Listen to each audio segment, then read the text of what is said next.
Chapter 3 Candlewick Studios, the last place that Sandy had been seen at 5 o'clock, was a good brisk 20-minute walk from the bookstore, or a 10-minute gallop, or a 3-minute race, at the end of which you died.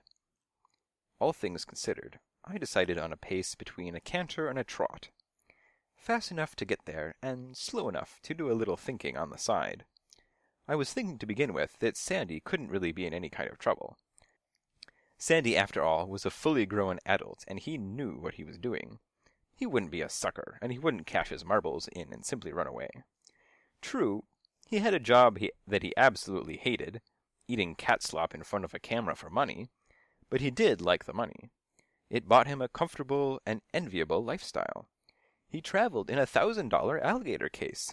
He drank fine bottled wine and feasted on occasional partridges and pheasants. I assumed he had a large and engaging group of friends, but the one thing he didn't have enough of was time. The possession of solitude, the chance to just sit in the easy chair and dream. So I figured I'd caught myself an easy piece of locks. I'd undoubtedly find him in the alley or the park, dreaming in a flower bed or sleeping on a tree. We'd talk, race around a bit and swap some tall tales, and then the case would be over. Famous last words. Candlewick Studios was just as I remembered it.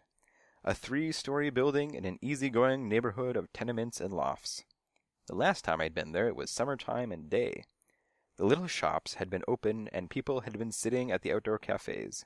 But this time was different, deserted and dark, and I shivered in a wind that seemed to whoo like an owl. When I got to the studio, the door was half open and spilling out a neatly shaped pie wedge of light. I stood on the crust of it and slowly looked around. The pie light was coming from an overhead fixture in a small, grungy hall that was backed by a staircase with voices at the top. Directly to the left of me, a wide middle door was propped open with a chair, and beyond it was the huge, darkened cavern of the set. I headed for the stairway and focused on the sound.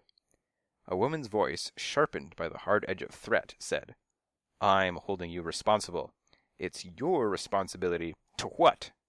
said a man. "Now listen, Mrs. Angelhoff, it's my responsibility to shoot the dumb commercials. It's your responsibility to watch the dumb cat." "He is not," she said, "dumb. And I'm warning you, Everett, if anything has—" "Hey, nothing's happened, Mrs. A., and we're doing all we can. We've circulated posters, we've looked in all the pounds, and if you really insist you want to stay here for the night—" The telephone rang. The man's voice answered it. "Candlewick Studios." "Barbie, babe." "No, babe. I told you I'd be late. Hey, Barbie." There was nothing at all in that for me. I went around to the propped open door of the studio and squinted through the gloom. A voice from the shadows said, "Call it. Heads or tails?" I blinked, and for a second there I thought it was Sandy. The same sandy coloring, the same greenish eyes, the same rugged build. Except the voice wasn't Sandy's, and neither was the scent. Whoever he was standing in a set that was supposed to be a kitchen. Standing on an ordinary flowered kitchen floor in front of sink, stove, and cabinets, and talking to himself. "Make it tails," he said, and suddenly propelled himself straight up like an arrowhead, 3, 4, 5, 6, 7 feet up, and then turned around easily in 3 rapid somersaults and landed on his head. "Trot," he said. "Heads." I raced across the studio and bounded to the set. I stared at him. "There's got to be a trick to that," I said. "I mean, you couldn't just land on your noggin on the floor and live to talk about it." "No, it's a waterbed," he said. He had a slight British accent. "You can try it if you like." "I'll take a pass," I said. "I only came to ask a few questions." "About?" "About the strange fact that Sandy's disappeared." "Like a lap," he said, "when somebody rises from a chair." He leapt off the waterbed and landed on the floor. "You a cop?" he said, "or what?" "I'm a what?" I said dryly. "I'm private. Name's Sam." "Blonde," he said, offering a paw. "James Blonde." He looked me in the eye. "No cracks about, huh?" "I wouldn't dream of it," I said. I suppose they call you James? He nodded. And I guess you're Sandy's understudy, right? Like, I mean, if he's sick or disappears, you do his job? Not at all, he said heatedly. Never. Not at all. The contract specifically says I do the stunts. I'm his stunt double, see? That's the only thing I do. I don't have to eat the cat slop, I simply do the jumps. The announcer says, "Cat slop, the premium cat food for energy and bounce." And I jump off the countertop and bounce off the waterbed and land in the microwave and crash against the floor. But I don't, he said emphatically, have to eat the food. I nodded sympathetically. I've tasted it, I said. Then you know you've got to find him. Fast, he said. Please, my reputation's on the line. Your reputation? As a man of good taste, a gourmet. You see, it's not so much a question of eating it, he said, as being seen to be eating it, by millions. If tomorrow I have to take his place, and they'll ask me to, you know, and my agent won't refuse, then tomorrow... He shook his head dejectedly and sagged against the floor. I pawed him on the shoulder. Get a hold of yourself, James. Come on, I said helpfully. I think you need a drink. We sat at a table at an outdoor cafe among 12 empty tables in a fur-chilling wind. Customers had eaten there a few hours earlier, but nobody'd cleared away the water or the crumbs. The water had remained fresh and icy in the air, and we drank and felt better. A woman walked by with a snooty Pomeranian and pointed.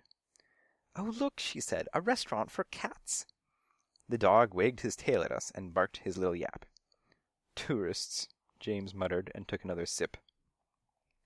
I waited till he'd skimmed off a good inch of water. "All right," I said. "You saw Sandy leave at 5 o'clock, but you don't know where he went."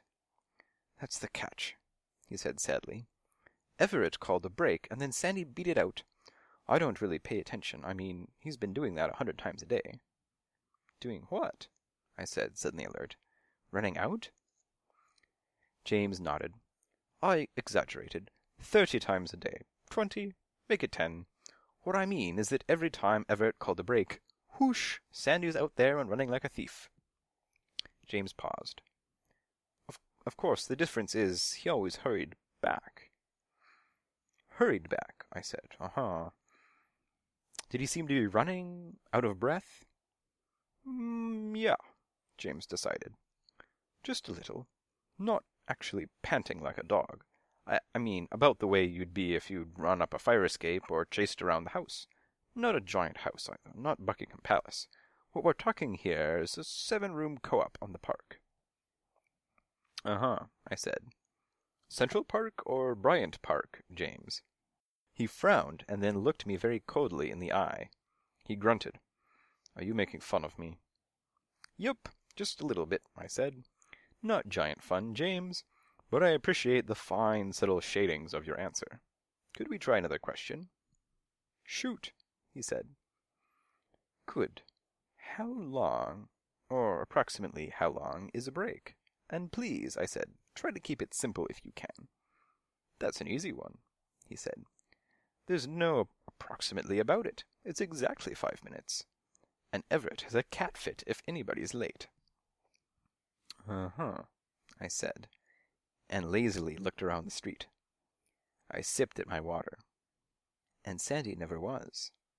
"Late?" he said. "No, never once the whole week." "Okay," I said. "Let me just be sure I've got it straight. Every time Everett called a break, the whole week, Sandy ran away and came back in 5 minutes, just a little out of breath." "That's the story," James sighed. "There's nothing in it, I'm afraid. If you want my opinion, it's a short, shaggy dog." I thought for a while. "You mean a kind of dumb, hairy tail without a purpose or a point?" "That's the meaning." He was staring out morosely at the street, undoubtedly thinking of a plateful of cat slop and the end of his career. "But you're wrong," I said thoughtfully. "The fact is, your story's like a pale, fuzzy cat." He thought for a moment. "No, I don't follow you," he said. "Tell me how the story's like a pale, fuzzy cat." I grinned at him. Because, James, it sheds a lot of light.